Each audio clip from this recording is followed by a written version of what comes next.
Welcome to episode number 8 of a sports podcast. I am Ian with my co-host Ricky, and we have another special guest here today. It's Frank Nunez. Hello. Thank you for having me, guys. I'm very excited to be on here. Stoked. I'm stoked. Yeah, me Pumped too. up. Thanks for coming on. A little bit of short notice, but Yeah, I forgot. Nice. I was gonna ask you today a football, Frank, but I forgot. So I just talked to my people. We got the schedule cleared, so all good to go. I'm sure. all right. Well, Already in. March Madness is happening. It's going on still. It's April though. I don't know if you watched the game last night. I'm guessing you did, Ricky. Frank, did you? Of course. Honestly, I was watching baseball, but I did. I kept up with what was happening. Yeah, I got one All right. thing to say. Jalen sucks. Does that name mean anything to you, Ricky? Yeah, it does, because he gave us the best college basketball game we've seen in, I think, UNC Villanova, the game that broke my heart when I was in 8th grade. That's probably the last time we had a game this good. Back and forth the whole way. No team seemed to have it. The biggest lead was like 8. And into overtime, I really didn't think UCLA was going to run with them. They did. Into overtime, UCLA ties it up at 90 with 3.3. Gonzaga still has a timeout, but they don't take it. Jalen Suggs, the length of the court, not the length of the court, half the court, pulls up, and as soon as it left his hand, I had a feeling that it was going to go. But when it did go, I think I woke up my whole house because it was like 11:30 at night, and it was crazy ending. Crazy ending. That's exactly what you want out of March Madness. I didn't watch the whole game. I watched like the last 5 minutes and then overtime. Good. But I will say, my opinion, Ricky. I was disappointed that went in. I still think they're frauds. You think Gonzaga's fraud still? Okay, maybe not as much now, but they're gonna lose to Baylor. They're gonna lose to Baylor tomorrow night. If they Gee. beat Baylor, are they still frauds? Not Good no, question. No, I don't think they would be. How can you call it undefeated season? a team that's 31-0 frauds? I don't know. I mean, they've had it pretty easy until UCLA gave them. But that's the only game that's been decided by less than 10 points all season for them.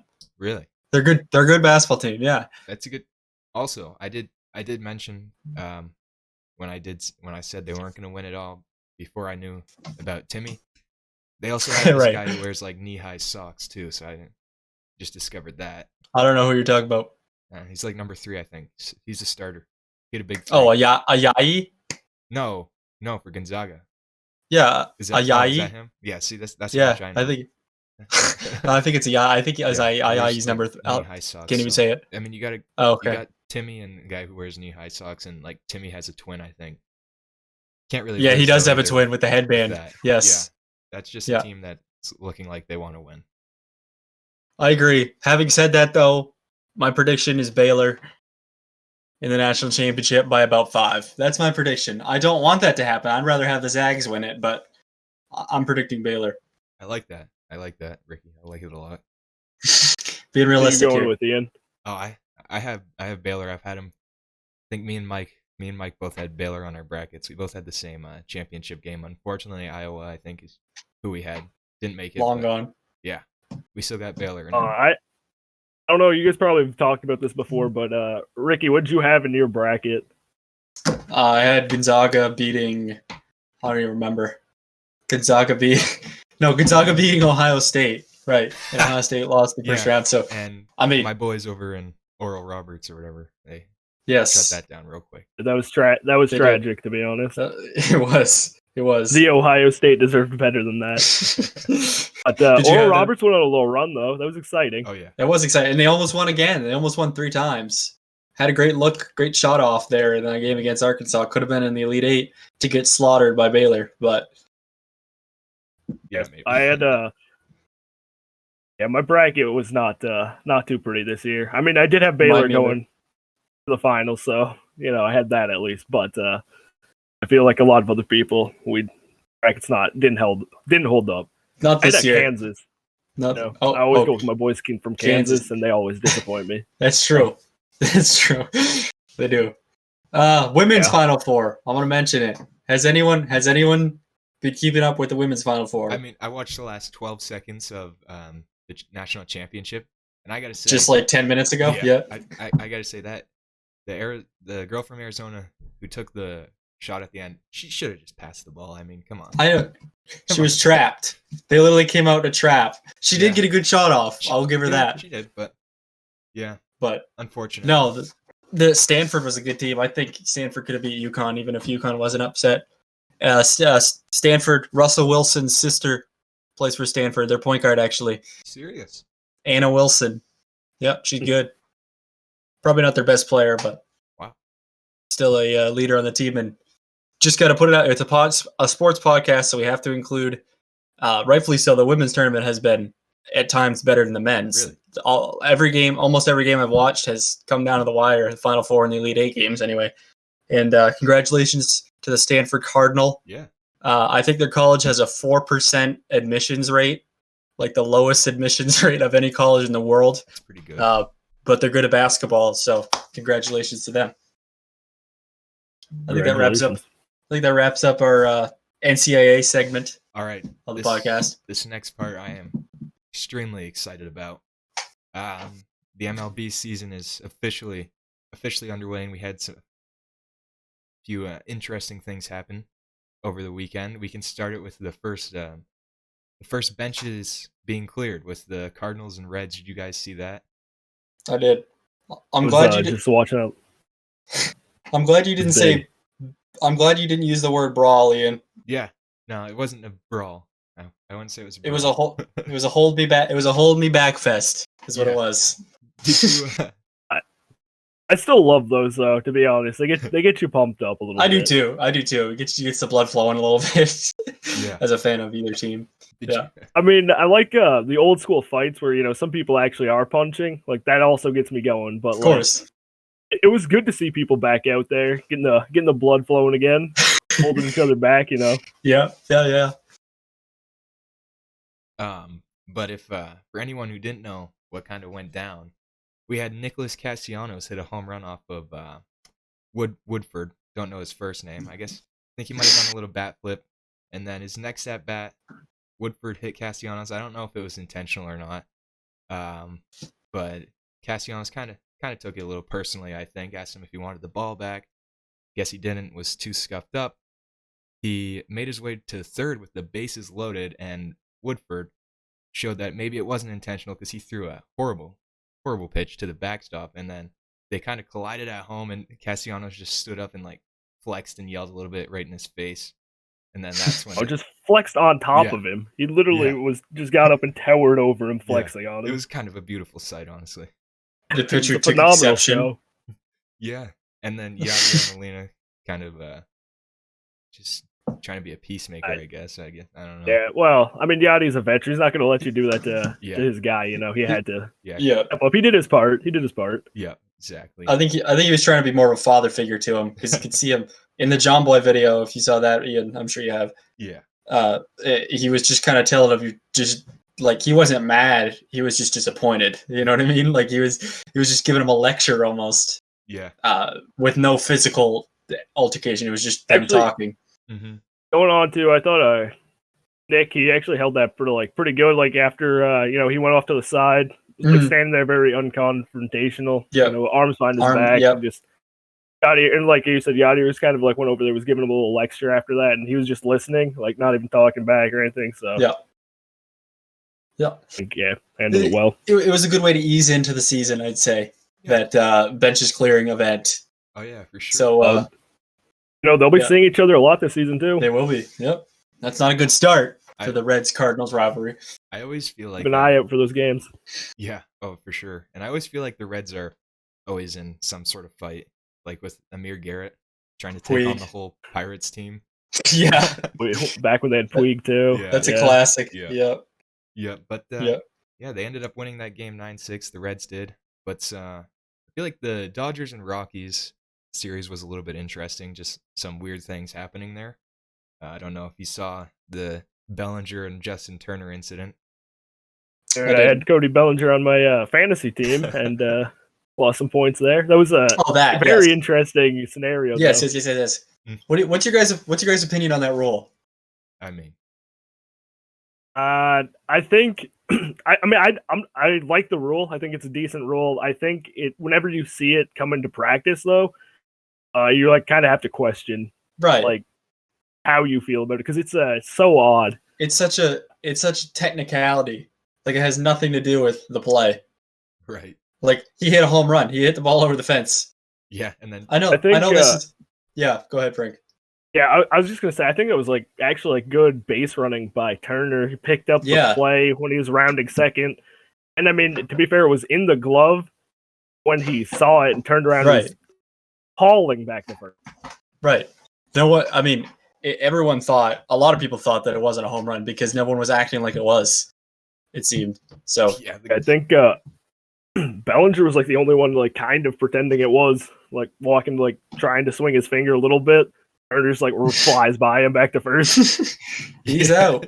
No, it's like, what are you doing?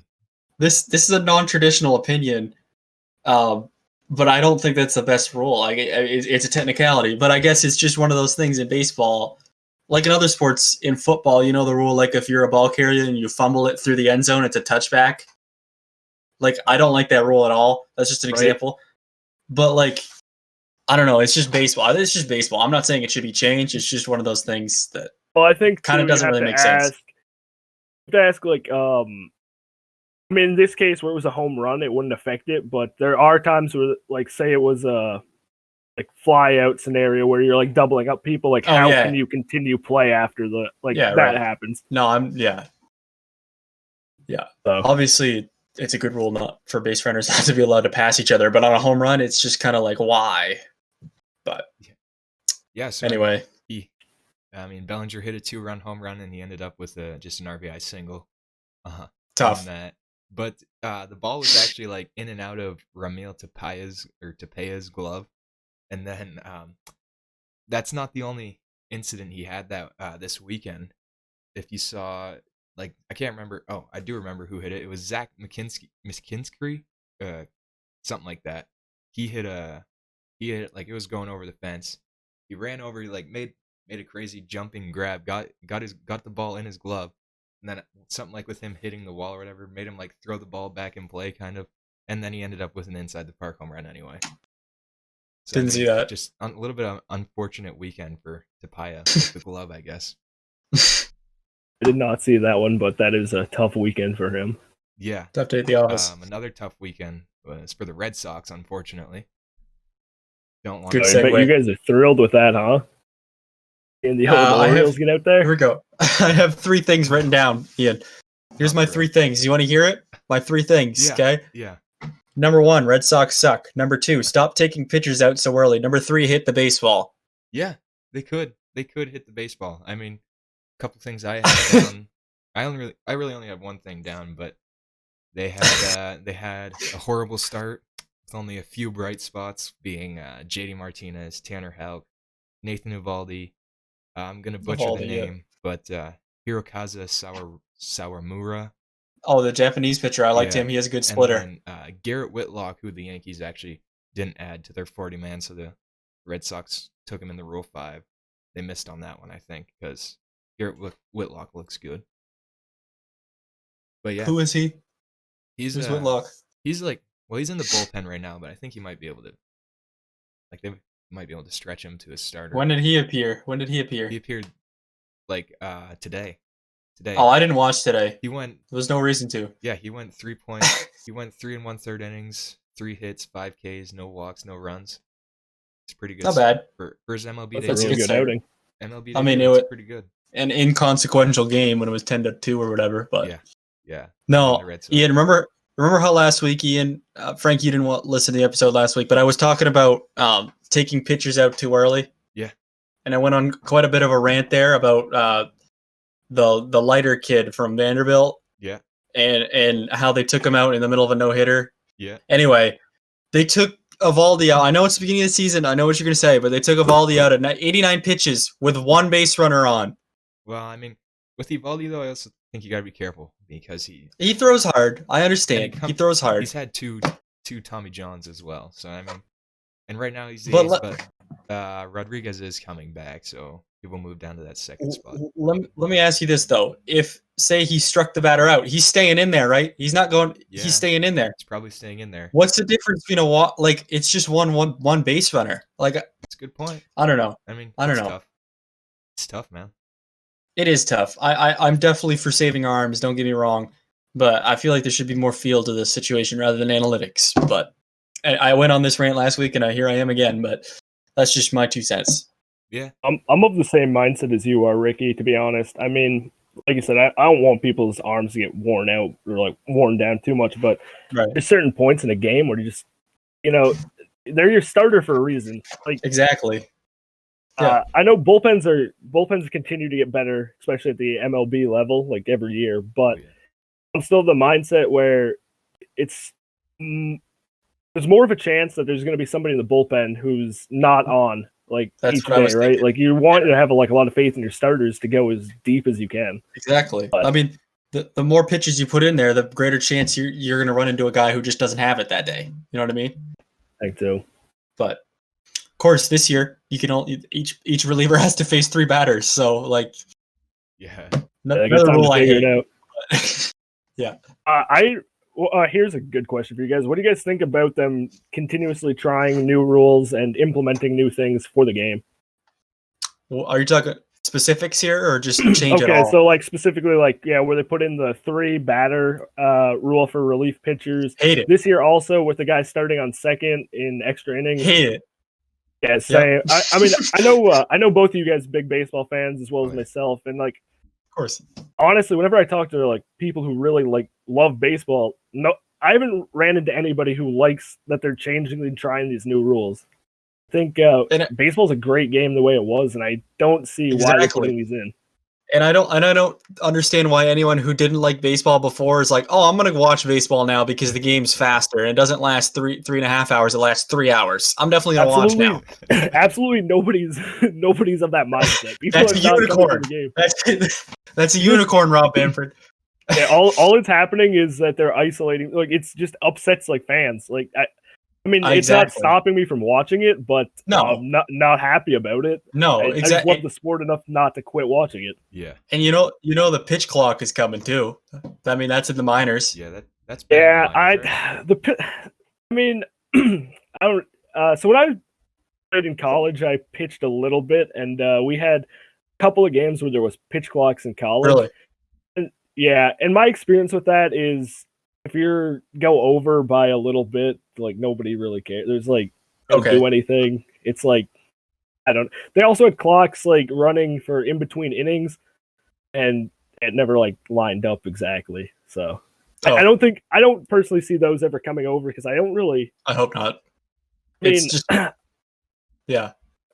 And for pitchers too, pitchers are weird. Me personally, I'm not weird. Well, I might be, but I worked pretty quick off the mound. But some of those guys, I know people who take so long in between every pitch, and they do just a routine in between every pitch, and it takes them a while. But if they didn't do that, they, there's not in their routine. No, another crazy thing that the minors do weird things, and the pitch clock is really not anything near radical as the automatic strike zone that they're doing, right? At single A or rookie ball. Yeah. I mean, it's a good place to test things out, though, the minors, I guess. Yeah. I think you'd get a lot less backlash or people really invested into the minor leagues, what's happening down there. Yeah. Like I said, it's a good place to test, but I think human umpires are some of the best parts of baseball. Yeah. Be honest. I mean exactly. If you're a fan of baseball, you've been mad at some point with a call, but to be honest, it adds another element to the game. Of course. Joe West. Yeah. Who doesn't hate / love Joe West? Exactly. Love Joe West. Hot take too. Love Angel. I love him personally. Personally love him. What about Angel? Angel Hernandez? Big Angel? Love Angel, dude. Are you, dude? He makes for an interesting game. He does. That's Angel really. Point. Oh my word! I can't believe that's the hottest take we've ever had on this podcast. Yeah. Say it again, Frank. Say it again, Frank. I am a huge Angel Hernandez fan. Great umpire. Wow. You might be the only one. I think I so. might actually be the only person. That actually, people might start Oh. questioning my credibility after that statement. I don't know. Listen, I just think. I mean, obviously he makes terrible calls, but I mean, like I think watching those games, it's just different. Gets you excited, man. It gets you as a fan fired up when you see this guy make terrible calls. Ian, what are you looking at over there? Well, we can. Sorry, but if we want, we can talk about umps again after this. But Shohei Ohtani on the mound tonight, first at bat, he just went 450, 115 off the bat. Really? Yeah. Oh. Yeah. But yeah, Angel Hernandez. I mean, I can't agree with that. I can't either because he thinks he's there. He's there, and he's just on a constant power trip. It seems. Yeah. You know, we all ran into those umps in little league or low levels of baseball where the dude just hated everybody. Like if you get into the business and you hate the players, hate kids, what are you doing it for? No, I feel like Angel Hernandez is that type. But going away from the umps, I don't know. I know you guys were talking about your team, the Red Sox, how they got off to a terrible start, but they always do. I'm a big Cubs fan. I got to shout them out. Getting up 2 wins, 1 loss so far. I lost though opening day, but I respect Cubs fans. I respect fans of any team other than the Yankees, any old team. Back to the dead ball era. Yeah. Yankees. I don't know if you guys saw, but Arrieta, obviously back for the Cubs this year, went 6 innings yesterday. So I thought it pitched really well. Gave up 1 earned run, I believe. But that was good to see because he's been. I mean, back in back 2016, 2015, 2014, he was like one of the most dominant pitchers in the league. Definitely. And obviously I loved him back when he was with the Cubs. Sad to see he hasn't stayed that dominant and a little older, but I was really glad that he came back. Huh? Did he have Tommy John? I don't think so. Oh, okay. I don't know. So many guys have Tommy John nowadays. I can't keep track. Yeah. So it's almost like that is true. You throw over 95, it's like bound to happen. Yeah, I feel like every pitcher is bound to miss at least 1 full season of their career. Yeah. Because of Tommy John. I heard Dave O'Brien, the Red Sox play-by-play guy, the other day. I heard him say, he just like as a sidebar comment, he's like, he's a Tommy John survivor, like it's cancer. Like that's actually a good comment though. Two-time Tommy Seriously, John survivor. Yeah. I know you were mentioning the clocks in baseball and stuff, just about like pitching or in between innings, and that's kind of, I think, obviously the pace of play, which is a big topic in baseball. But I mean, I don't really think you can talk about pace of play in baseball if you go watch an NBA game and the last 4 minutes takes 20 minutes at least. College too, probably. Yeah, I mean, it's bad. It's pretty bad there too. Obviously, that's when it's a close game and they're calling timeouts and all that. But yeah, and even the NFL too. If it's a close game, that and the NFL. It's 60 minutes of play regulation, but it's such a small amount of minutes. I don't have the exact stat, but of actual gameplay. Oh yeah. And nobody complains about pace of play there. Some teams are starting to do some more hurry up though, which gets some more plays, which I think is a smart. Like Kansas City, they run a lot of hurry up. They have the most plays. Yeah, no, baseball gets a lot of crap for being I mean, it is a slow game. There's no denying that. But that's the beauty of it, and that's why all the fans love it. It's a unique sport. I think one thing about baseball, this is something I think, especially the higher up you go, baseball, it's a very pretty athletic sport overall too. That never gets the credit it really deserves for the athletes that are playing it. But it's such a mental game. And a lot of people, unless you continue to play up higher, you don't really understand what it takes to play with the mental that these top level people have. Yeah, no, you're right, 100% right. But, yeah, I mean, yeah, for sure, you gotta have good mental if you want to do good. And I think, sadly for the Red Sox, one of the guys that you really need to be good mentally they talk about a lot is Devers, who's just off to a Well, horrible yeah, start. he's supposed to be like your guys' future, isn't he? Yeah, and he had a horrible weekend, and he had a little mental day today, I think, to kind of think about how he can. What happened today? Oh, he took a day off. Yeah, they gave him the day off, which you don't really. I feel like 3 games into the season, you don't really give your starter a day off. Yeah. Like not a good start. Another young star who's struggling a little bit in the field is Fernando Tatis Jr. He's got 4 errors already. Oh, seriously? 4 errors in 3 games? So he had 2 today. Wow. Yeah, I think I did see one. He also not a great showing defensively. He did hit a home run though. Yeah, saw that. Tonight, That's pretty nice.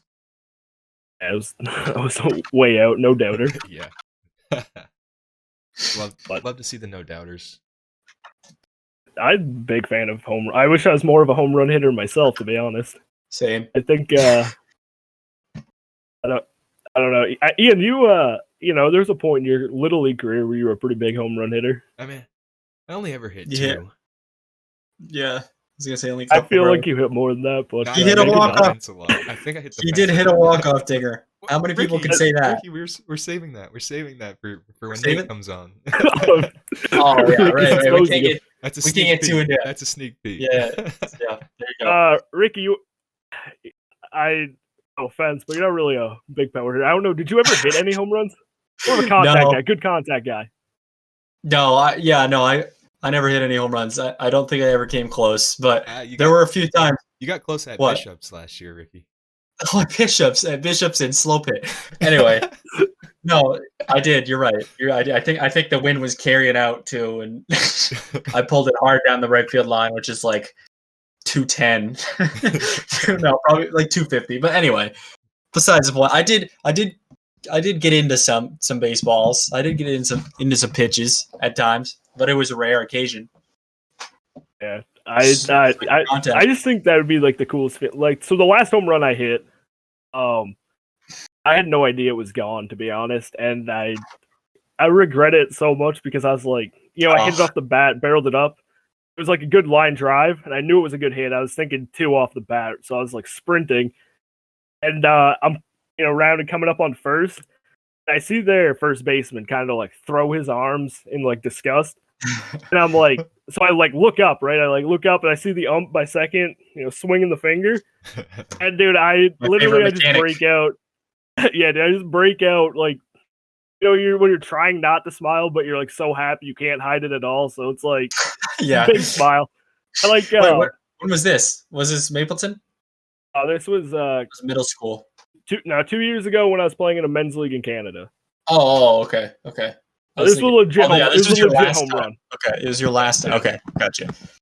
So, dude, I'm just like, man, I was like so mad because like I couldn't really I'm just so envious of people who like crush them and just know they're gone and you can just like pimp the whole thing. Business as usual.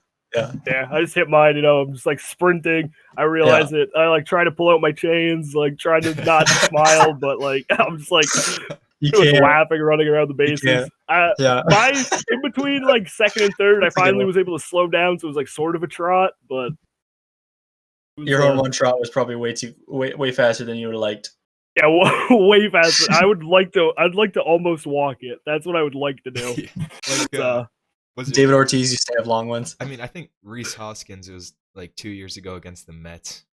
He had like the longest one ever, I think, because they had some sort of beef going on between the teams. That's awesome. What was his name?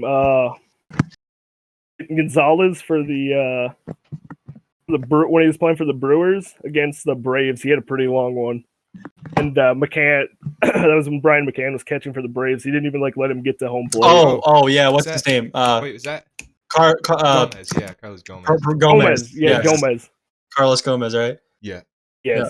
Yeah, yes, I know that was quite the moment. Yeah, that was cool. McCann, yeah, because he was like trusting out the whole team as he was running around the bases. Yeah, yes. Just relax. I feel like I think that's got to be one of the longest ones. He was and he was really giving it, like you said, to every person going around. Yeah. You'd love to see it when a catcher stands up for his team. Yeah. Jason Varitek personality. You love to see that. And McCann, that was a moment of that. I think it's important for a catcher to be able to do that Definitely. too. Yeah, to be you're like the quarterback in a way. Yeah. Yeah, kind of actually. Like a lot of people, I think would think like the pitcher is, but you're right. It's much more it's it is much more the catcher. Yeah. All right, Ian. Are we can't talk. Are we at the interview segment of this episode here? I don't think we're quite there yet because I did forget to do something. So give me 1 second. Oh, what'd you forget? NASCAR race. Here we go. Was there no? There might not have been a race this weekend. Uh-oh. The next race Races? is the 10th, though. So be ready for that. NASCAR. Hey, April 10th. let's talk about NASCAR a little bit more. I know. I always talk about it a little bit more but I've been getting a lot of NASCAR video game TikToks on my For You page, and it actually looks fun. Like I almost bought a NASCAR video game. Yeah, or NASCAR whatever it is. 5, I think. Yes, yeah. A listener here, Have you ever played one of those games? No, I haven't. Yeah, so out of experience, I haven't played it much, but driving in any game, I'm talking like GTA. Oh yeah. Any of those games, I'm terrible at driving like the vehicles in any of those games. So I personally, if it's anything like any other driving games, I don't see how that's going to be fun. I used to play like Cars back on the PSP way back in the day.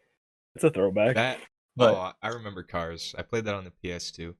Yeah, it had a great soundtrack. Yeah, had a great soundtrack. Yeah, that was a good game. Slow ride.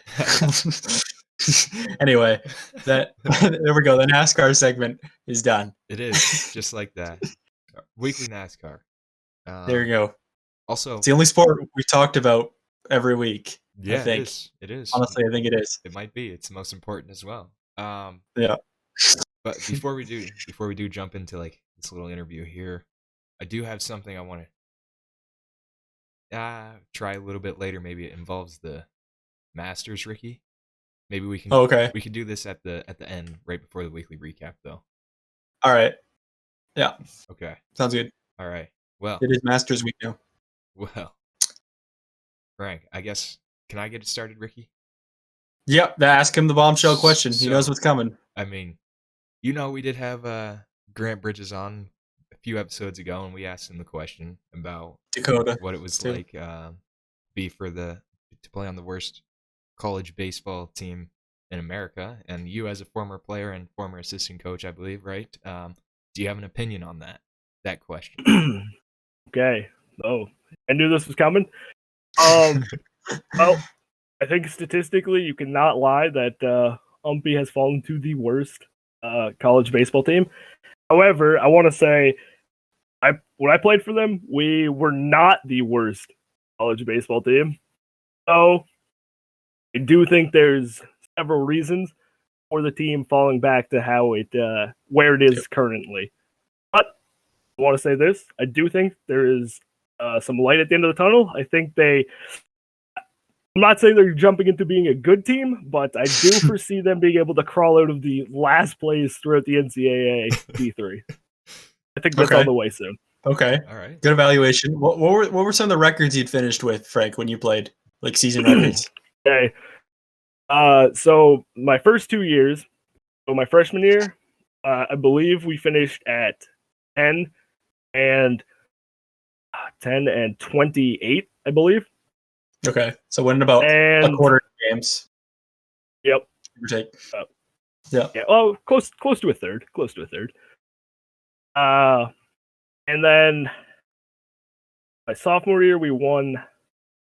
Okay, so it depends a little bit upon total games and also on NCAA games. I think through the NCAA, we finished with 12 wins, but we also picked up 2 other wins, giving us a total of a 14-win season against a couple JUCO teams.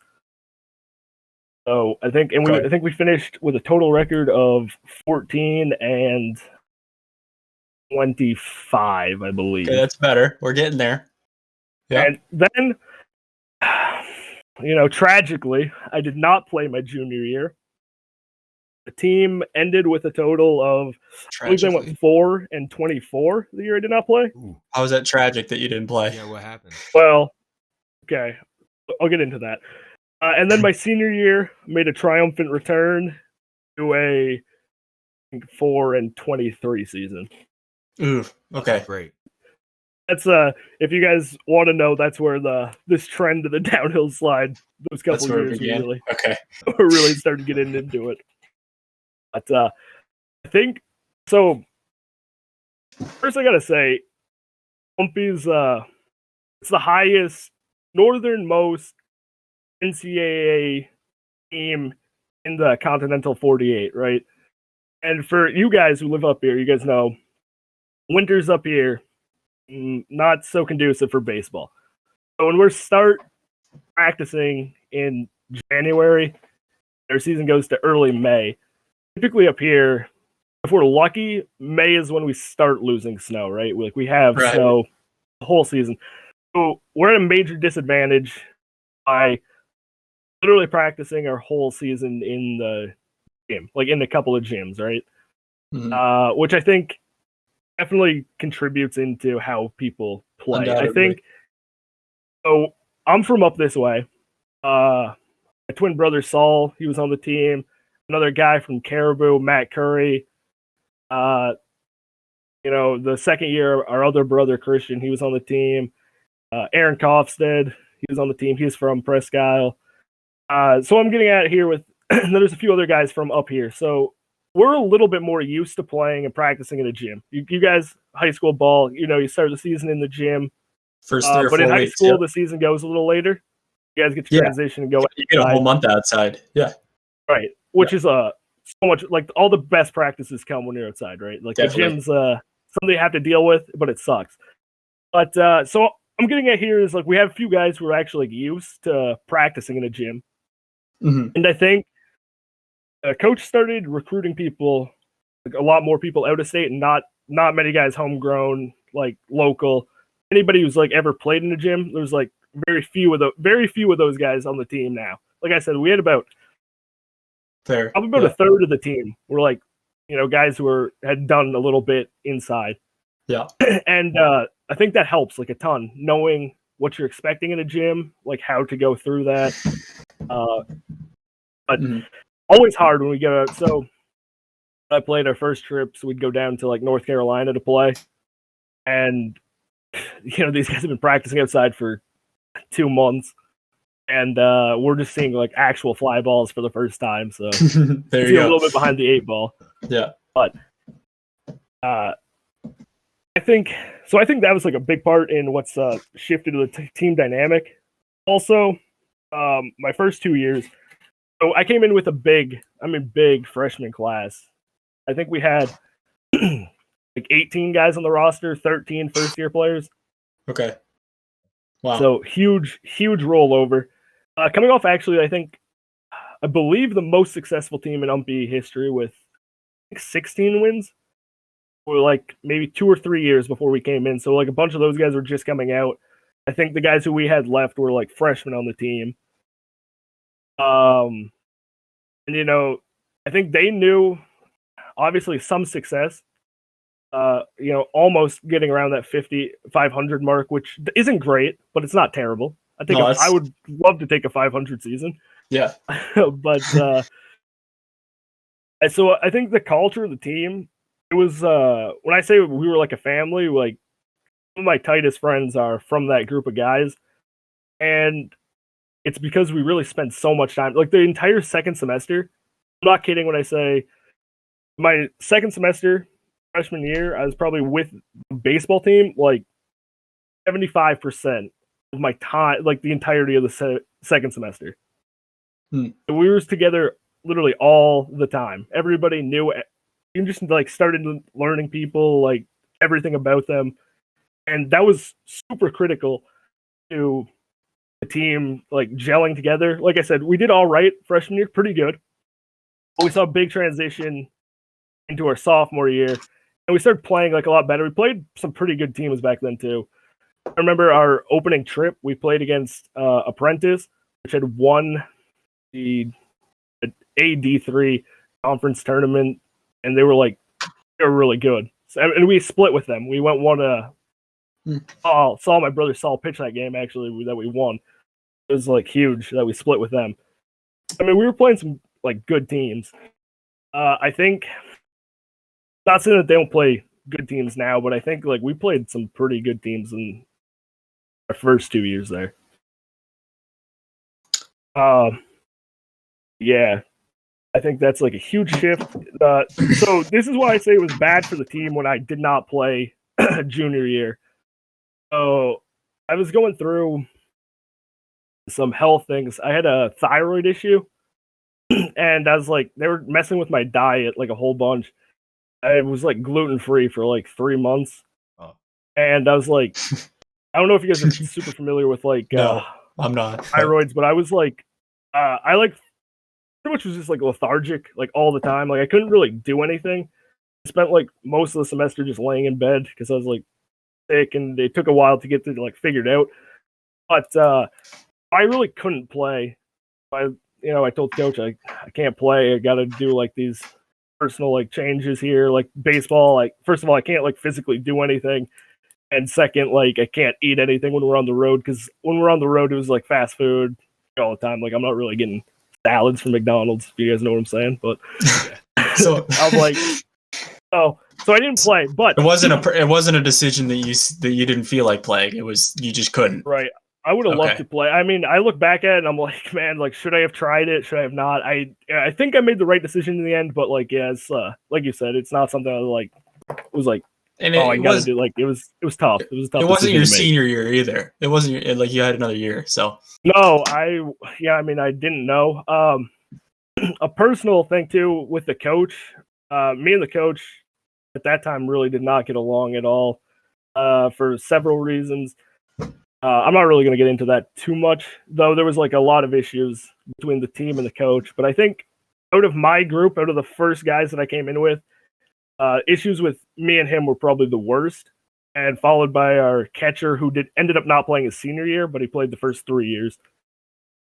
But I will say this: I'm I was an average E3 ball player. I was not a great player. Not a bad player, not a great player though.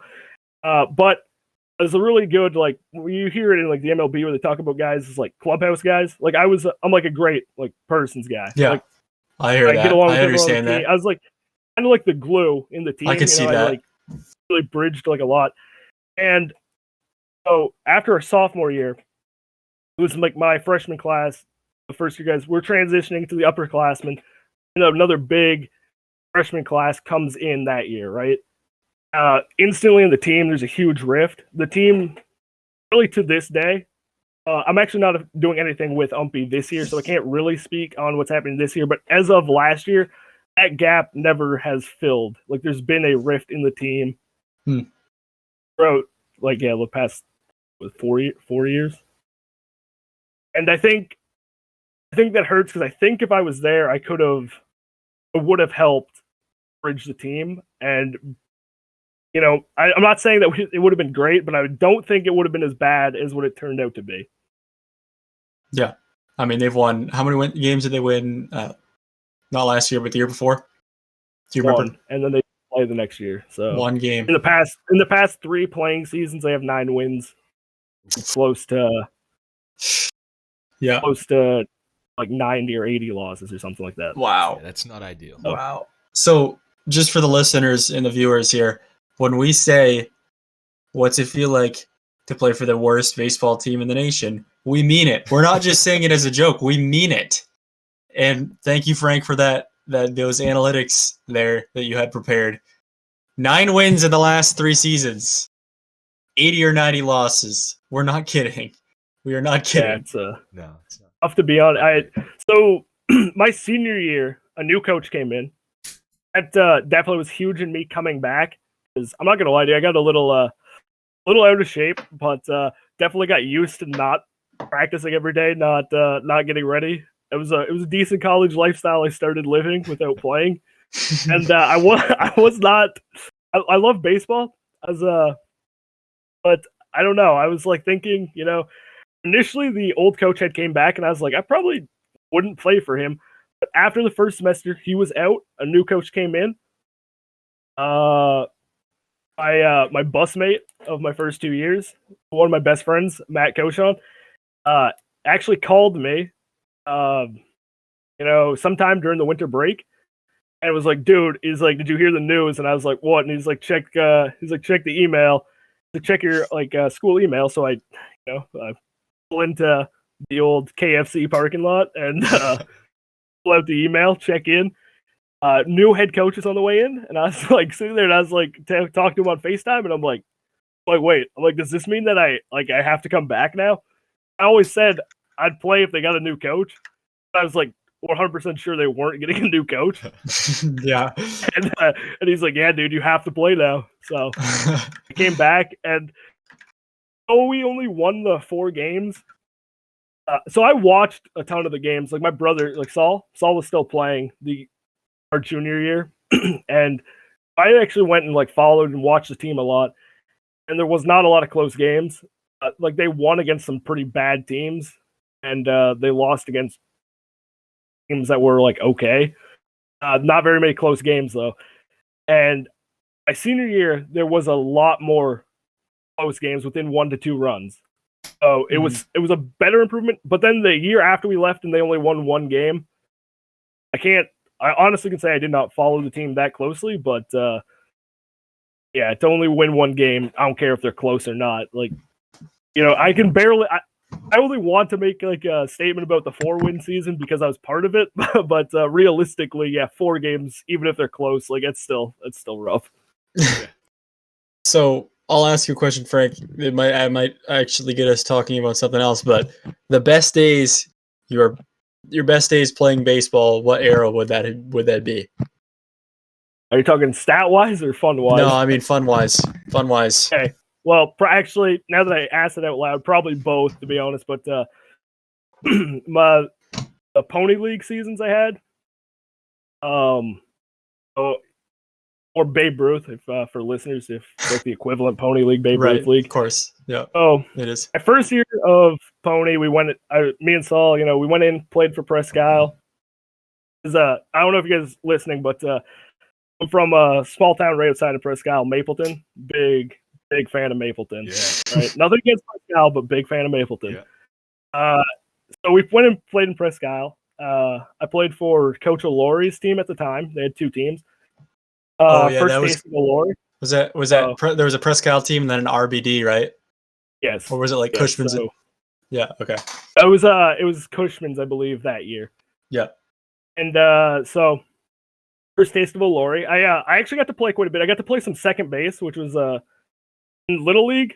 I had started playing third base. Oh, actually, here's a fun fact. I didn't actually play Little League when I was 8. I was unsure of if I wanted to play, so I did not play my first year eligible to play. I went and watched every game that Saul played in, and I was so mad that I did not play. I didn't know about Mapleton until I was 10, so there's a fun fact. That stuff. I was heartbroken. I think I lost 2 years, 2 years eligibility. Yeah. Oh, I come in and I'm playing when I'm 9, playing for a team that only had 1 year. It was SBW Cutters. And this is a good fun fact too, especially for anybody who knows me and my twin brother Saul. I got to start at shortstop over Saul when we were 9. Really? So I did. Man, that's don't know what he saw something. in me. Don't know what he saw in me, but I started at first base over Grant Bridges. Grant played short and I played first. Yes, I remember. I when you were playing, I was umping, and I remember most of those. Actually, maybe not that first year, but I did come and watch quite a few. No, games. The first year would have been Brett Wilson and Jonah Stevenson. Oh, yeah. But anyway. Then I moved over. I was playing third most of the time in Little League till I was 11 and 12. Then I started catching. And then going into Pony League, I had played for the middle school team. Actually, I did not play because that would be my 6th grade year 7th grade year. So I did play. And I was playing outfield for the That's first when I time, first. which- That's when I first heard of you, Frank. Was I think it would have been year 7. Kyle made the blue Yes, team. I think your you're brother. the blue team, right? Yeah. Kyle made the blue team just his 8th grade year. The other 2 years he played tennis. But massive tragedy because that's Kyle. Let me say that- this about you and your brother. You and Kyle, probably two of the best natural outfielders I've ever seen. Also, great Thank guys. you very much. I love Kyle a lot. I have Thank you. nothing bad ever to say about Kyle because Kyle, I liked him a lot. he'll be here in the summer, so you can count on him making some appearances. But anyway, continue back with All what right, you were so saying. I've been playing outfield, and yeah, back in the day, I was quite thin, like a lot thinner than I am now. I could run like a lot better than I can now. I was pretty decent in the outfield, and I actually was having a lot of fun because people were actually hitting like fly balls to you, and when you can catch the ball, it's a little funner than in Little League when you just pop it up and they're dropping it. But I go into my first year to Pony League, and I'm playing. Thought I was going to be playing a lot of outfield, but actually there's quite a few outfielders. I was playing on a team, and they had 3 really good outfielders. So I could hit. So Olori's not going to let a excuse me. Olori wasn't going to let a bat sit on the bench. So took me into second base. I hadn't played the infield since I was like 10, and a little different. People could hit it at you, especially lefties. You know, This would have been at the old pool field days, right? this was the pool field. Okay, Great Frank, field. were you playing when that kid from who I think it was either Ashland or Fort Fairfield, Isaac LaJoy hit a was Mars Hill, hit a line drive right off his head, and the ambulance I drove thought he on the died. field. I was Yeah. not playing. Yeah. I was watching the game. Oh, you were? Okay. That was the next year. Okay. That was the year I was playing out in Mapleton. Mapleton made a team, Yeah. and we'd just won. Came over to watch that game. Literally got there one pitch before that happened. That was. No, I was Dude, there. I thought the and kid died. when it happened, it hit his head so hard that it flew up into the air like a good height, and the shortstop caught it. And Like, dude, the guy at least just they got the dropped out. like he was dead. And they drove the ambulance. You remember the pool field? Like it had that. Well, it's still there today, but it's just a whole bunch of weeds growing up. Anyway, you remember how like there was like a ramp of pavement down to the left, and they drove the ambulance right down through there onto the field. It left tire tracks on the infield. It was crazy. That was And insane. that kid was playing by the end of the year. He was Yes, playing which again. is huge. I don't know if I ever took one to the face off a line drive like that. I don't know. Dakota I don't did. know if I'd still be a baseball player. Especially that young. Yeah. Yeah. My parents never wanted me. Well, not like they didn't want me pitching, but they were always very, very nervous because of that. Even though that doesn't happen often, it's still the possibilities there Right. of that happening. And yeah, Oh, I don't know if you guys know this, but Saul, like I said, me and Saul were like we're just older than you guys to like never have had a time to really play with you guys growing up. Like we're just Right. that much just a older. little than bit you guys. outside. Yeah. Yeah, and Saul's like, in my opinion, and I don't think this is really that biased, one of the best pitchers of the time. Like whenever we came up through playing, probably up to a name I don't know if you guys are familiar with, but Chad Lavway was a Prescal pitcher who was Heard of very him. good. And Saul was probably, if not the next best, coming through after him. He was like within the top 2. Well, Saul threw a perfect game in high school. He threw a perfect game. That doesn't happen. No. You hear no hitters, but then they walk a couple or errors happen. We I mean Saul. So I'm not like I said, like it might sound biased. I'm obviously his It's brother, but phenomenal pitcher. Also, just going back to him, I know I'm taking like a super long time to get into my best memories, but this is a fun fact that you guys will appreciate. Saul is playing in when we were playing the men's leagues in Canada. Got invited to go play for a team that he played for 1 year, and he needed to make like 5 games to play for them. We went up and pitched a complete game. It won 2-1, I believe. The following day, for the other team we were playing for, he came down and started and went the complete game, another 7 innings where we won. This is why pitch count analytics are bullcrap. That's why. Dude, because you can just man up. No, I'm kidding. Workhorse, man. So also playing with Saul, he's the only pitcher I've ever personally played with that went 10 innings on multiple occasions throughout high school and college. In Caribou. Like you Really? don't take Saul out. You don't take him out. The kid can go forever. When he's dealing. No, I remember the game in Caribou, Frank. It would have been the season you went 15-1. The last game of the regular season, I was there watching. You should have beat Caribou by a bunch of runs because you did earlier in the season. Here we are. Caribou's putting up a fight. 10 innings. Saul pitches 10 innings. 10 innings. And it goes into the 13th.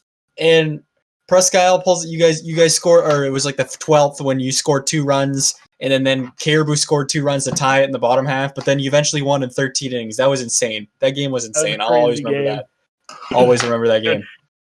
Anyway, getting back to that. So Saul, he was, like you were saying about your parents being cautious and whatever. Saul was not allowed to pitch until he was 11 years old in Little League.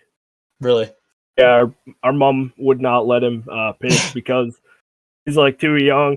But I think what's huge for Saul is he did practice pitching like every day with our grandfather. And Saul's like mechanics are like some of the best I've ever seen. Especially for the lack, like, because we're up here, like, really good. But when I started playing college and further, and I went down, I didn't make this, but Saul made a showcase in Florida his junior year. He went down there to pitch. Like, the amount of, like, training that other people, like, across this country receive, it's, like, it's, like, crazy. Like, it's a different game. And for, like, the raw talent Saul had with the limited, like, access to training and season, this kid's like insane, and he never has an injury. Like his arm has never been hurt. Is like an absolute worker. Like there's nobody else who goes 2 complete games back-to-back days ever. No. Like yeah. But dude. Anyway, that was I don't even remember where I was at. But let's just jump back into my favorite things. So going in, I was talking about Pony League. Anyway, after the first year, Mapleton made a team. Me, Saul, Chris, all three of us brothers. Not to sound like cocky, but really good baseball players. Good baseball. Played so much growing up. Like we all loved it. Yeah. We wanted to play for our hometown of Mapleton, and we thought we could beat Presque Isle. We were pretty confident we could beat Presque Isle, like as you guys know, much bigger city than Mapleton. Mapleton not very big, so we scraped together a few of our friends. We had notable people on it would be Cody McGlynn and Connor Seward, 2 pretty big-sized guys who had quite a bit of power. And, our first year, we went undefeated up until our last game. We were really shocking Presque Isle's games. We lost to Presque Isle one-run game. We lost 2-1. I drove in the RBI in the bottom of the 7th, but we couldn't score. I couldn't score, so it was tragic. And then we lost. Oh, that was our playoff game. I'm sorry. We lost the game before that to Fort Fairfield. A kid named Austin Bernier. Shout out to Austin Bernier, by the way. Played with him at Umpy later. But he threw almost a perfect game. Again, not to toot my own horn, but I broke that up in the bottom of the 7th with a base knock. But we lost that. That was our last regular season game against Fort Fairfield. We lost that 9-0. And then we lost the first round of playoffs to Presque Isle after we'd beat that Presque Isle team twice in the regular season. Okay. But we came back next year. This is Pony League. Yeah. We came back next year. Pony. Completely dominated the league. So we were just talking about this the other day, but Saul was batting like 776 or something like that. Christian was batting like 720. I was batting I batted 500 even. Connor and Cody were both above 400. I had more than double the next highest RBIs in the league, and that was by Scott Reinold from Presque Isle. Wow. These Scott. stats, I remember Scott. When I tell you these stats, dude, like these stats sound so fake, but they were like our team was so much better than any other team in the league. At Olori, used to post every team's stats from like league leaders, everything on the side down at the pool field on that little shed. I don't know if you guys remember that. Yep. I remember. He would not post anything for Mapleton because our stats were all fake. Like literally, we were blowing the league out. That's funny. That's awesome. He's we too got embarrassed. to the championship game. So our playoff run starts like this. All pitched a complete game. And then like his days of rest or whatever weren't up, so he couldn't pitch our first playoff game. It was Thunder Lightning. Jim York was the coach of the Prescott team at this time. And dude, he was throwing a fit. He would not let us leave the field, even though it's like lightning ended. We'd been there for an hour and a half, hadn't played yet. The Storm's not leaving. And he's like, dude, he was literally saying that we were going to play today because Saul could pitch tomorrow. Like, the game had to be played today. So eventually, our rec director from Mapleton came out, was like, talking to him. They had the rec director at the time. I don't remember who it was, but from Prescott come out. They talked about it. Brad. We were so confident we'd win. We said, we will say Saul is ineligible to pitch if we can just play it tomorrow when it's like nice out. That's what happened. I got to pitch that game. That was my first time pitching. I pitched one inning in Little League, which was a tragedy. That was my first time pitching since then. And ended up winning the game. I went 4 2/3. I let up one hit and I came out. And I believe Christian came in to pitch after that. We got him out, no runs. We hadn't scored up to that point, which is very uncommon. Then we went off for a 12-piece in the bottom of the 5th and ended it there. Walk-off home run, I believe that was Cody McGlynn. Oh. So then we played against Caribou, and that was the best game of baseball I've probably ever been a part of. It was ended up being a 1-0 game. Cody Hebert was pitching for Caribou, and he was dealing that day. Ended up, me and Saul got back-to-back doubles. I drove him in, and that was in the bottom of the 6th. Saul came in, shut him down like he had been all day. We won. Go to the championship game. I start that game. I go 4 innings again. Well, I get through 5, but I let up a lot of runs in the 5th. But we were also hitting that day at least. So it's a game. I come out. Cody McGlynn comes in, pitching good. We have a 1-run lead in the top of the 7th. Actually, no, bottom of the 7th. I'm sorry. There's a lot of speculation as to why we were not the home team, but I won't get into that.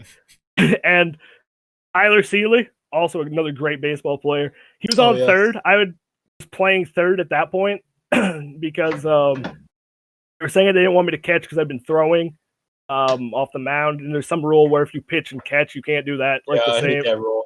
I don't remember that rule exactly, but I couldn't catch. I was playing third. Saul was catching. And he intentionally, I swear, looks me in the eyes, sees I'm not, like, there's no reason for me to be holding Tyler on. We have 2 outs. And he just airmails one into the outfield. No reason. Tyler easily scores, ties the game up. We get the next out. We come in and bat. Yeah. Good for us, I guess. We drop 6 runs that next half of the inning. So we blow it open a little bit, get our stats back up, looking really good again. Cody gets the first 2 outs, 2 strikes. This is O'Laury's nephew who's batting. I don't remember his name. I do not remember his name. He's the one batting right now in this situation. Grant Brett came out. Nephew. He had a bat. Jonah and Brett came out to talk to Cody, and that was too many mound visits. They had to pull him because you could only have like 3 mound visits. Yeah. Christian came in for the last pitch. He popped it up. Josh Bushy caught it. It was a little shaky. He did it though. And dude, we went nuts, man. That was my best memory of my life, dude. Baseball, awesome. That was crazy. See, Frank, I trust your memories of details and statistics 100, 1,000,000 times more than I trust Grant's. I'm just gonna throw that out there. That means a lot to me. I don't know. This probably isn't always the greatest thing, but we do a lot of reminiscing of the days because, like, I love reminiscing. Obviously, all 3 of us on the team, like, we're 3, like I said, good ball players. So we helped any team we were on. We had a lot of success when I was younger, and like a lot of good memories. Mm-hmm. Yeah, I can tell you, like, Grant's. I remember when Grant got his nickname. You do remember? Yeah, I was coaching the Mapleton All-Star team at that same tournament. Grant hit 2 grand slams in the game, and that's when that happened. He did hit 2 grand slams in one game. It was Little League. I believe that. I know that's legit. The rest of the story I felt was I'm not going to throw him under the bus, but I'm not going to confirm anything else in his story. Okay, all right, fair enough. Thank you. Frank Nunez, the fact checker. Yeah, speaking of like Pony and you coaching, I do remember you coached me in the Mapleton All Stars, I think, for 2 years.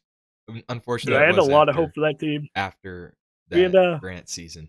I was after that season, but yeah, that was fun, dude. That was a lot of fun. You guys were a great group with you and like Zach Fletcher and yeah, the Akelys. Bubba, dude. Gavin. We had some boys. Gavin.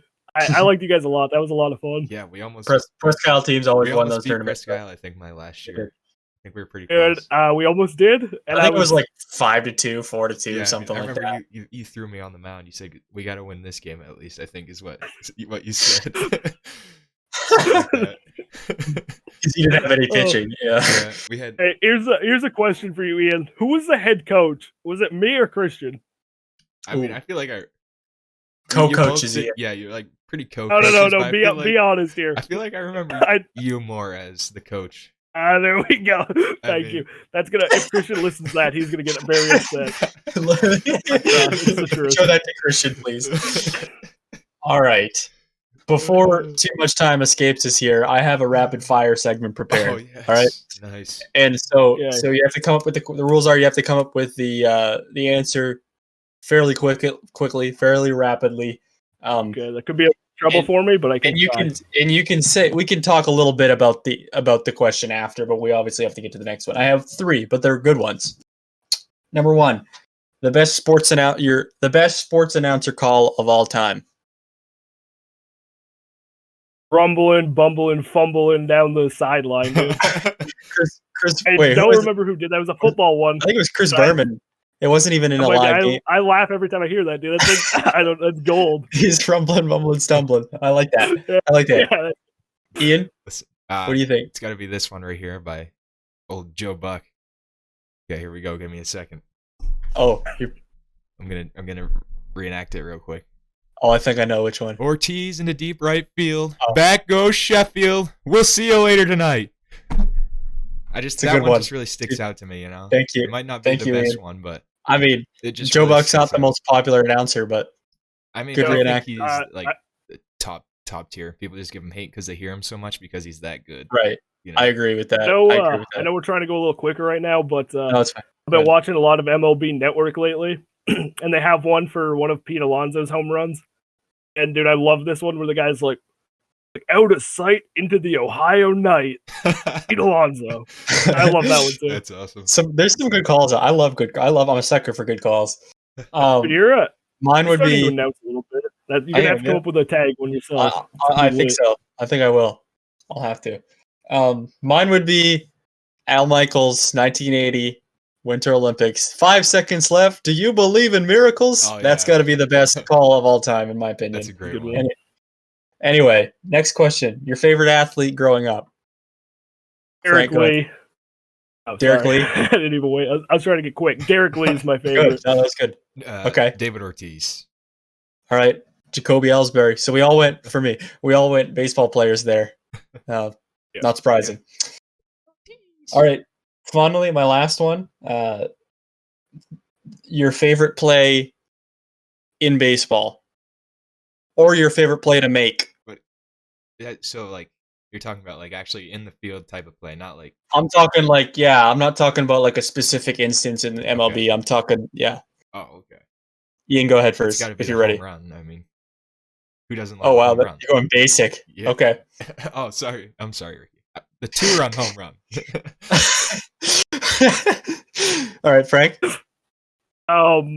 Yeah, personally, favorite thing I've ever things I do was when I used to catch and throw people out, either backpick them at first or throw them out going to second. I used to have a cannon of an arm, and I love to show that off. Yeah, I mean, my favorite play is throwing someone out at the plate, gunning someone out. No. That's my favorite play. Listen, to make. Dude, that's I had one season, my last season at JV. I had 5 people thrown out at home plate. Jeez. That was back when my arm was still good. You had a crazy arm in high school. Yeah, dude, I wish I still had that because dude, yeah, it was good. I used to be able to throw it like scraping the fence all the way to home plate. Wow. It's like I don't know, that's pretty far. Not on a perfect line. I'd have to put a little air under that. Yeah. Oh, of course. Probably on the line, almost to the pitcher's mound, I'd say, from the fence. Ricky, I don't know if you remember, but my last year at JV, I threw someone out at home from center field. It was a little controversial. I think he might have been safe, but got the call from Bob Stett there. Oh, at home. Colby Buckley okay. catching. I feel- You Yeah. remember that. Was it when I was pitching? It might have been. I mean, I know there was someone hit like a That kind of like 50 pitch a inning? little looping hit into like it was like left center. Okay, Ethan was in yeah. left. I remember I grabbed it kind In of the threw it rut, home. He might have been safe, but the rush you got, did you got a rush from it, right? I mean a little bit. I wasn't surprised I did it. Okay. But All right, whatever. Confidence. Whatever. I actually was about to ask you, kind of similar to that, Ricky. Like, when you're like in the infield or like close to people, like you can really show your emotions. Like I always found there was like a little in the outfield. I felt a little awkward. You're like so isolated. You're not near anybody, and you're like super pumped up. I never really know what to do in those situations. I was the big like gloves like slapping, like picking Okay. it up, looking down. But I'm just a yeller. I'm an external processor. I say everything. But I feel like the outfield, you can get away with saying way more in the outfield. oh yeah.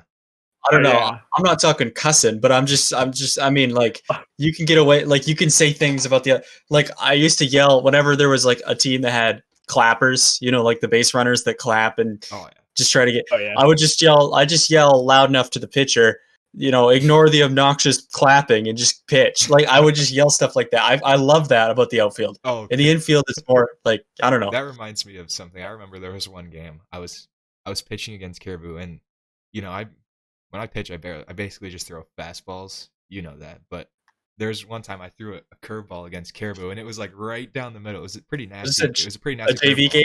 Yeah, Was it it was a in JV? Okay. Caribou, and the I start like walking away, and the ump calls it a ball, and you pretty much like you just pretty much like yell something like that's a strike. That's another thing I would do too. I would love that. I would love that. Yeah. Another thing on throwdowns, like if I thought we had someone out at second and the ump called them safe, I would be so audibly critical of the umpires, like, because there's nothing they're gonna do. I'm in center field. What are they gonna do?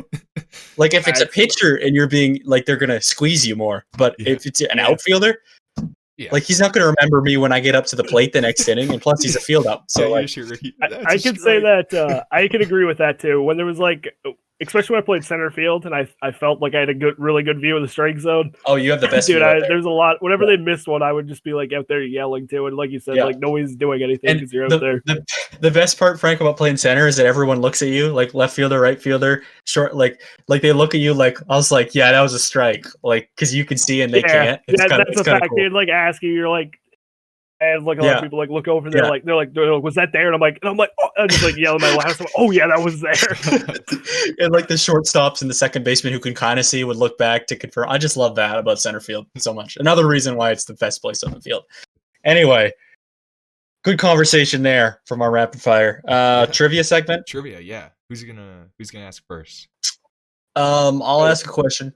I'll ask one here. Okay. This is both of you can answer. Okay. And Frank has some stuff prepared too that both of us can answer. Oh. When was the last time Presque Isle Baseball played a home playoff game? Looking for the year. I'm guessing it was one of Frank's seasons. That season you said they went 15-1, maybe. I would say 2012 is my guess. That is the answer. 2012. Wow. Oh, let's go. That would have been what your number one seed. That was that year that you were talking about. Yep, that was the year. Lost to MDI 1-0. The only nick on the record, and then lost to Camden Hills in the quarterfinal. That home playoff game. There was an ejection. They had a guy get ejected in the first inning. Isaac Lajoie was ejected in the bottom half of the first inning. Yep. And it was one of those running into the catcher plays. Yes. Oh yeah. Yeah, both times. Here's a quick question. I don't know, this goes off a little bit, but have either of you guys ever got ejected? No. Have you? I was ejected my senior year in high school. Oh, and then I missed our Caribou game, which was a real bummer. Yeah, what'd you for what? Running into the catcher. Well, okay, so that's not a real ejection. I could save that story for maybe another time if you have me on. Okay, it's a decent story. Yeah, we almost got ourselves a home playoff in 2019, but some controversial, questionable decisions maybe led to that not happening. But do you have another question? Anyway, how about half a heel point too was another reason we didn't have a home. Okay. Yeah. Anyway, that would have been a home prelim, but I'll ask this one. This one's specifically for Ian because it's a Red Sox question. When was the last time, other than 2021, that the Red Sox were shut out on opening day. Oh, I feel like this was. I feel like They I said saw it this on the broadcast. Yeah, Yeah. It was like in the 19 somethings, right? Yeah. Like yes. 19. like pretty mid 19s, I believe, like 1954. Here's a hint. Here's a hint. It was the year after they lost the World Series. Oh, is it 1960? 1960 something, Ricky? Nope. It wasn't. What year was it? 76. It was 76. And they scored 2 runs in their next game too. So the Red Sox did that this year too. Yeah. Not a great start for the Red Sox. Pretty pitiful opening day. I have. All right, Frank, what do you got here? Okay, I got 3, and they're all baseball minded. This Don't have to ask you all guys of them might have now. a shot. This is a little bit of a Red Sox one. Who's the only person to pinch hit for Ted Williams? What? That I don't know. That's It's got to be a well-known player. Well, not so much, but that's a tough one. I have no clue, Frank. all right, it's Harold Hardy. Never heard of him. Yeah, well, he also pinch hit for Carl Yastrzemski and Roger Maris. Oh, so he's just a pinch hitter. Like he's just a pinch hitter. Pinch hits for other clutch batters, I guess. Yeah, you know, pinch hits for apparently. legends. I mean, Yeah, that's crazy. Here's another one. This one's a little tougher too, but you guys might be able to get this one. But what pitcher has started the most opening day games? Of any team. MLB. Yep, MLB. Oh. Okay, I got one in mind. I have one in mind I got too. 2 in mind now. I might make a few guesses here if you don't mind. I've got 2 in mind. Go ahead and take a few. Ricky, you go first. Do you want to say it on 3? Okay, yeah, we'll say it on 3. Say it after 3. I'm gonna go 1, 2, 3. Okay. Okay. 1, 2, 3. Nolan Ryan. Yeah. Okay. Nice. And then your second guess. Great guess. That's not it though. Okay. Second guess, Ian. Ready? 1, Hey, 2. hold on. I have a few. I got to think of which one I want to choose next. Okay. All right. Fine. I mean, are you just thinking longevity? You think Nolan Ryan, but Yeah. I mean, I don't know. You say your guy real quick. If you take Cy it, Young. it's fine. No, I wasn't gonna say that. Good guess. Good guess. That's not it either. That's good. Okay. I got. See a Dodger? No. No. Okay. That eliminates. Would you Walter guys like the Johnson? team? Would you like the team? Yeah. Well, who'd you say? I said Walter Johnson. No, not no. Randy Johnson? Randy Johnson's tied for the second most opening day starts. Oh. Okay, we're close. We're knocking on the door. We're close. Okay. So what's the team, Frank? Were you gonna say the team? Primarily for the Mets. He also pitched. He also pitched 2 of them, I believe, for the White Sox and 1 for. This might be wrong, but I think maybe the Phillies. Tom Seaver? Primarily the Mets. Was it Tom Yeah, Seaver? Seaver. Rest in peace. Good. 16. Legend. 16 opening day starts. Good job, Ian. Yeah. He's a legend. Lost a lot of legends this year in the baseball world, or recently. Yeah, honestly, actually. It's been a sad year. Yeah. All right, Ian. And then. Oh no! Here, let's have Ian. You want me to ask? Actually, go. No. Go ahead. No, Finish yeah, it off, finish Frank. yours, This 'cause- is my last one. Okay. This one, you guys might be able to get. This is the fastest player to hit 100 home runs, and that's by game. Okay. Game. This is tough. This could be tough. I feel like it's a modern player. Definitely would be considered modern, yes. Okay. I feel like it happened recently. Oh, it definitely did. Yeah, I think it did. Kind of. Was it Bellinger? No, he No. can't be at 100. He can't be at 100 yet. I do feel like I saw that. Oh, Fastest player to reach 100. Bryce Harper. Nope. I mean, we could say Trout just to get that out of the way. Yeah. Can we say Trout? It's not Trout. It is not. Okay, I well, will was give you. thinking- I have the top 3 written down, and I'm going to tell you. Currently, there are 2 in the MLB. They play for the same team. That's second place and third place. The top guy is now retired, but Okay. he was a prolific power hitter for a few years. why am I? Can't believe I'm drawing a blank right now. Just I mean, Beltre wasn't that much of a power hitter, but I don't know why he came to mind. All right, I'll give you guys a hint. I'll give you the team, and you guys probably can get this really fast. He was primarily played for the Philadelphia Phillies. would it be? Oh, Ryan Howard? Yeah. Yeah, Ryan Howard. Okay. There you go. Yeah. Sorry, did I steal that from you? I was gonna say it, but Oh, sorry. it's fine. No. Fine. And then The other we could two get- currently, second place and third place, are both playing currently for the New York Yankees. Do you have any guesses? Judge and Stanton. Right, Not Stanton, but Sanchez. Judge Gary. is third. Yeah, Sanchez is second. Oh, okay. Interesting. Yeah, and he's off to a pretty good start, which you don't like to see, honestly. Yeah, you guys as Red Sox I hate fans to hate see to see But that. hey, the Hate to team, see- they're starting 1-2. They're only one game ahead of the Red Sox, so I mean, can't complain about Yeah, for now. that. On the Enjoy hunt. that Still on the while- hunt, right? Yeah. Yeah. Oh, also, speaking of that, Venmore want to be more active on Twitter for the MLB season, and my goal is to ultimately get into a fight with the Yankee fan on Twitter. Okay. So Good goal. Just keep definitely an eye just out go for to that. just go to Jared Carabas' Twitter threads. That's Yeah. where you get it. I just want to get into a fight with the Yankee fans, so keep your eyes out for that. That could be interesting. I will. All right, Ian. What do you Okay. got here? I based my question around the NCAA national championship, which is tomorrow, kind of. So, who Okay. has the most NCAA men's basketball championships? Which team? UCLA. Can you name how many they have? I think they have 11. They do. What about? Okay.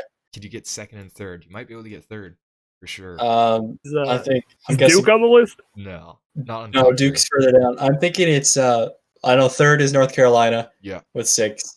And second, let me think. Is it some old team that like we haven't seen in a while? I don't think so. No, I'm not. Okay, I don't think so. I'm drawing a blank.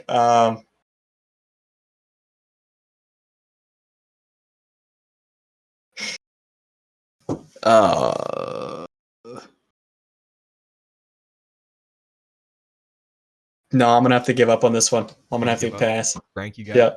got any idea? I mean, I could guess some teams, but I would not really know what I'm guessing, so no. We have Kentucky with 8. Oh, okay. Kentucky. Had 8 Oh, really. okay.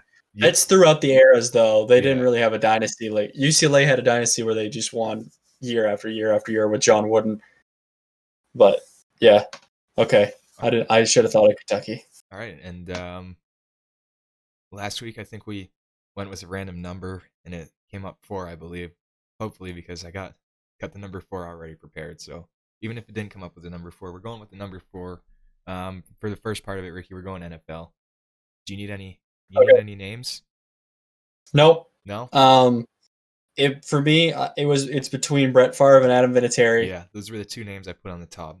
I mean, Okay. Yeah, and I'm gonna have to go with Brett Favre. Vinatieri is very close. I got to say, right?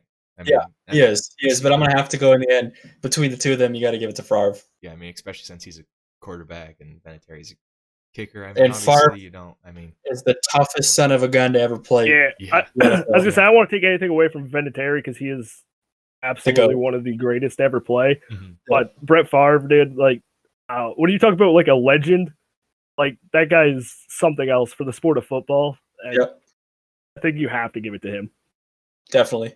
Yeah. Yep. Okay. I mentioned this a little bit earlier, Ricky, before we jump into the weekly recap. So the Masters are in about a week, maybe less than a week now, 6 days ish, maybe something like that, right? Yeah. So, Yep. Thursday. It's actually Thursday, so oh wow, yeah, it's coming up quick. Thursday. 4 days. Yep. So I was going on DraftKings. I don't know if you've ever been on there, and there's a contest for $10, and first place gets like $1 million. I don't know anything Whoa. about golf. I'm wondering if you could help me fill out my lineup. How many people can you pick?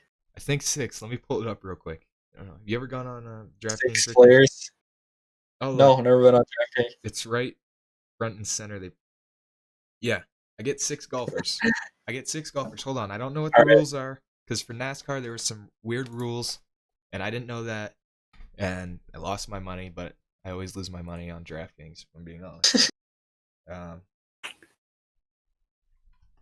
Frank, you ever did any sports betting? I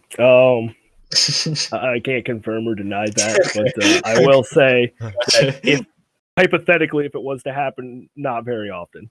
Okay. Thank you. Let me see. Okay. All right, Ian.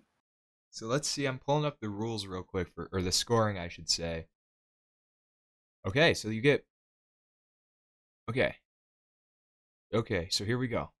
You get points for your placement, how you finish the tournament. Okay. And then you also get points for like what you do, like how you finish a hole. So like let's see, a par is plus half a point, a birdie is plus 3, an eagle is plus 8, and double eagle or better is plus 13. And then Okay. bogey is minus half a point, and then double bogey is minus 1, and then everything else minus 1. All And right. you get, I guess you get points for streaks. So a streak of 3 birdies is 3 points. Bogey free round is 3 points. Hole in one's 5 points. All 4 rounds under 70 is plus 5. So, All right. I mean, So I gotta give you 6 golfers. Basically, that's what you're asking me. but we got to stay in the salary here. Like Dustin Johnson is the first most expensive. Okay. Well, if you're gonna stay in the salary and you're gonna go for a guy that's hot right now, you got to go for Jordan Spieth. That's your guy, right? He won today. Shout out. Yeah. His first win in 3.5 years. I've been waiting for it. All right, we got to average 8,000. We got to average 8,000 per golfer here. Okay. Another guy you'd want to get that's probably lower on the low end of things. Well, I guess he's on the low end of things. Patrick Reed. I don't know how expensive he is. Let me see. I know. Right here. He's 9,000, so it's gonna bring our average down a little bit. But if you think he's worth it, then we're gonna run with it. I'd say he's worth it to put it out there. Okay. How much is Bryce DeChambeau? Shamo. He's basically 11,000. He's Okay, so I we mean, don't if want to you- go there. We could go there if you believe in him, Ricky. We could go there if you think you can I- find some. I good don't sleepers. believe. If you think we can find Yeah. some good sleepers, I mean, let's just take him for now. We got. Let's go Daniel Berger. Remember we talked about him We on did. our first episode? He's probably on the low end. Too. Well, He's not expensive. He's 8,500. All right. So we need 2 more people, and they need to be 6,000 each. I can go down to the 6,000 mark and just tell you some names, see if there's anyone that. Try you think- how expensive is Louis Oosthuizen? Louis. Spelled weird. How do you spell S. Louis? I'll search that way. Yeah. How do you spell Louis? Is it L? Louis. He's 7,500. We can take it, Goodness. and so now we got to find someone. Okay, we can't take him. We can't take him because there's no one worth 4,500. Jeez. All right. Go with. Do you know? Oh, there's only like a few people who are 6,000. So this could be dangerous. This could be extremely dangerous. That's Actually. fine. Just name him. Just name him. That's Okay. fine. I got faith in the ones we have. Jay Herman. Do you know Jay Herman? Never heard of him. Jay Olazabal. Never heard of him. I R- think these are the amateurs. R. Strep. Never heard of him. Jay Long. I don't think I've heard of him. L. Mize. Nope. A. Cabrera. Nope.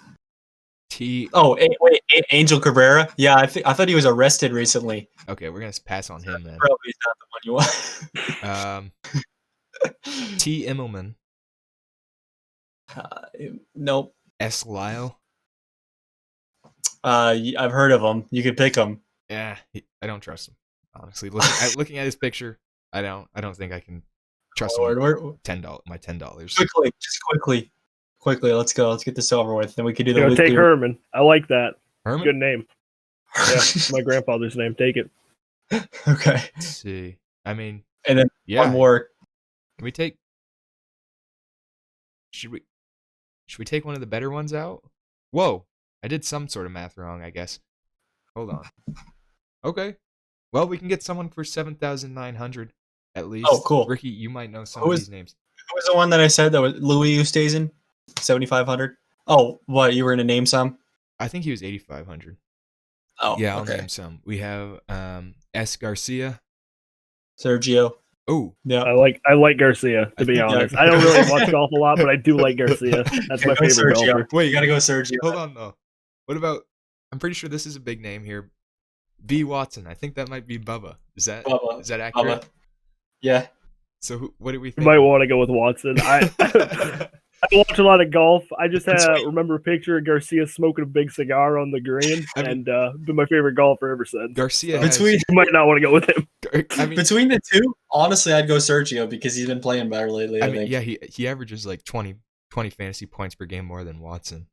Okay, there you go. Go with him. Wait, but what about And what about P. Casey? Whoa, Paul Casey. who's Jay Nyman? He looks pretty good.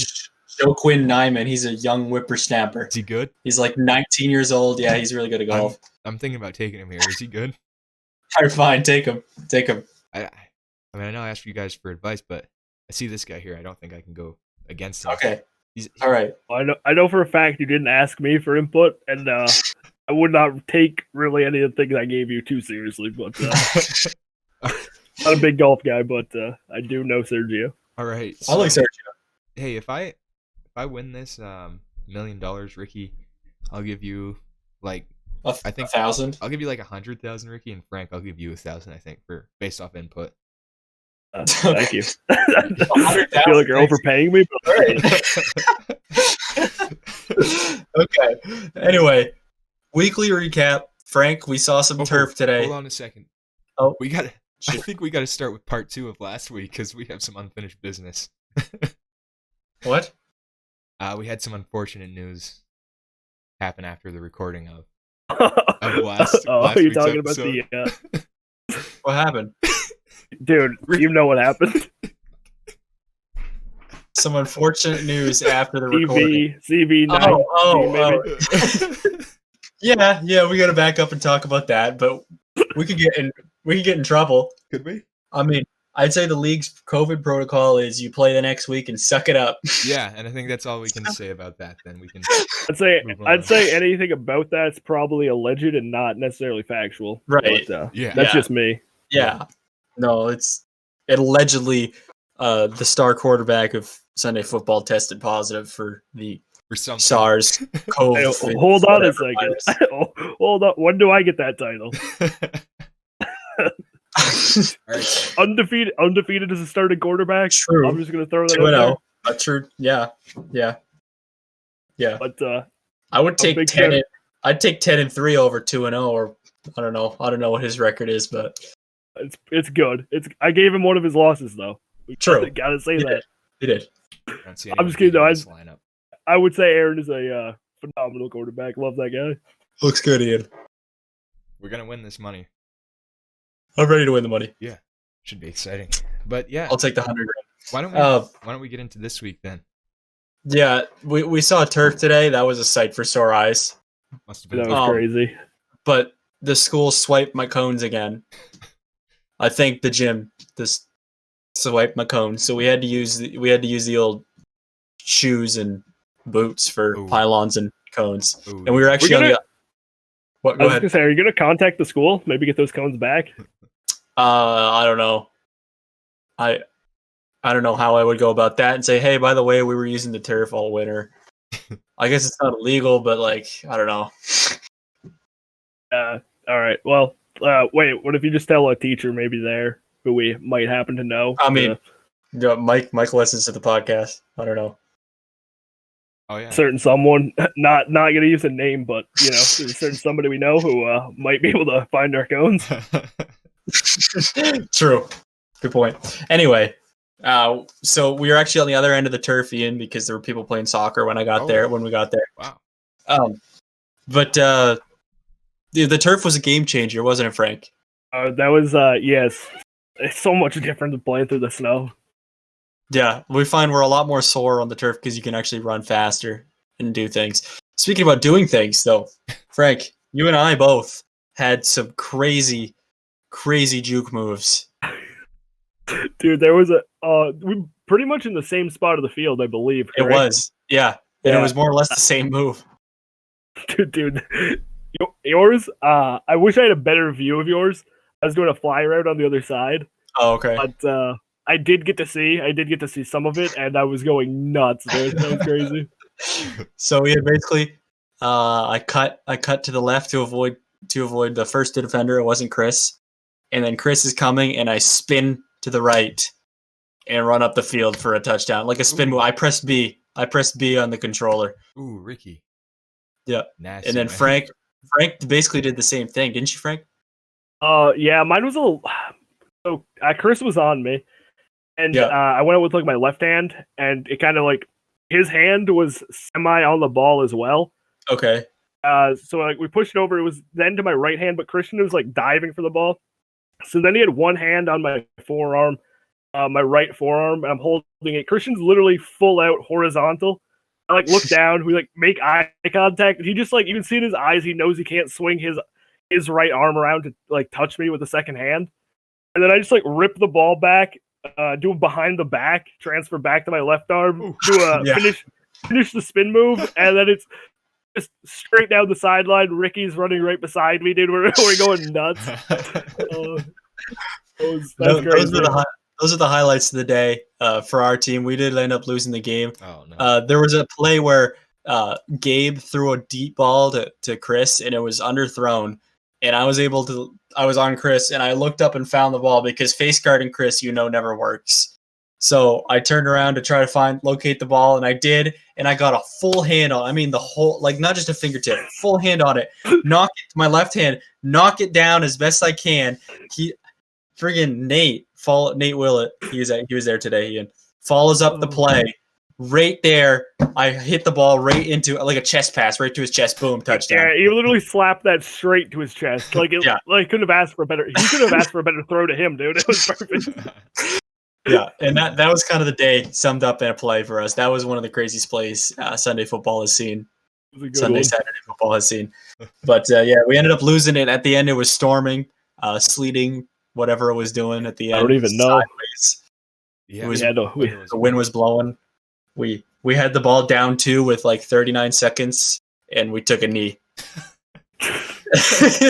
We got it. A little victory formation down by 2. Not a bad call. Yeah, we took a knee. The first ever kneel we've had, kneel down, and we were the team that was losing. So, yeah. Hey, we're in the history books. Another history. We made first ever trade in game. In-game? After we drafted. Well, before it started, but after the draft, we traded Ethan Jordan or Dakota Morrow. Yeah, I think it was a good trade because Ethan ended up leaving halfway through. So yeah, it was a little bit of a. They had 5 guys, to be fair. Yeah, they started up. Like the first half, he was there pretty much. Yeah, I feel like we should mention that. Make us feel a little better. And to be honest, we were getting back in the game because Gabe did not know how to handle the pass rush. Dakota, as soon as Ethan left, we were able to have a pass rusher, and Dakota was going after 4 every time, and Gabe would just throw some terrible passes like right to us. We had 3 picks on him in this before they finally changed to Lund, and then they got back on track. But a couple lucky passes. I mean, he just threw it up there, and Christian. Not the route he was running, but he just ran to wherever the ball was. Oh, yeah, he did, yeah. And that's why you can't guard Christian, or you can't face guard him. Like, you have to try to find the ball, but then when you do that, he could get behind you. So your first statement's probably more accurate. You can maybe break up a pass or 2, but you can't really guard. That's true. I mean, the thing is, you can hit the ball. Like, how many times has it happened? The ball's been swatted up, and the kid's, like, doing funky poses, breaking his knees, reaching back, catching the ball. I mean, you can't teach. He's got magnets or something. You can't teach that still. I think he does. Yeah. We'll search him next time. We're gonna metal detector. See what. I'm gonna guess it's gonna be beeping when he walks through. That's all I'm saying. All right, I think that wraps up the weekly recap. I think, Ian, unless you have anything else. I mean, I know.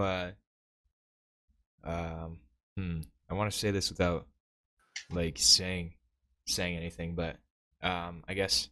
Hey, if Frank, you want me to cut it, I'll cut it. But I know Frank's been working hard on something. So to any baseball fans out there, baseball players, just stay tuned, I guess, right? Oh yeah. I don't know.